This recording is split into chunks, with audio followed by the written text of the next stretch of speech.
வக்ரம் பெற்ற சனி பகவான் என்ன செய்வார்? பொதுவாக சனி பகவானை மந்த கிரகம், தாமத கிரகம், தடைகளை ஏற்படுத்த கூடிய கிரகம் இதெல்லாமே சொல்லுவாங்க. சனி பகவானாலே தடை தாமதம் மட்டும்தானா? அப்படி இல்லை. அதே சனி பகவான் உங்களுக்கு வக்ரம் பெற்று அமர்ந்திருக்கிறார் என்றால் சனி பகவான் மிகப்பெரிய நல்ல பலன்களை உங்களுக்கு கொடுக்க போகிறார்னு அர்த்தம். என்ன இதில் ஒரு முக்கியமான விஷயம்னா, சனி வக்ரமடைந்தவர்கள் சோர்ந்து போக மாட்டாங்க. எவ்வளவு தடைகள் வந்தாலும் இன்னும் நிறைய உழைப்பை போட்டுகிட்டே இருப்பாங்க.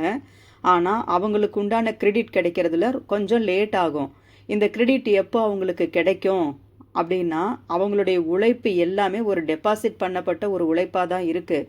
அதற்குண்டான வருமானம் எந்த தருணத்தில் அவங்களுக்கு கிடைக்கும்னா, அவங்களுக்கு சனி புக்தி காலங்களில் கண்டிப்பாக அவங்களுக்கு அதற்குண்டான பலனை வட்டியும் முதலுமா சேர்த்து அனுபவிப்பார்கள்.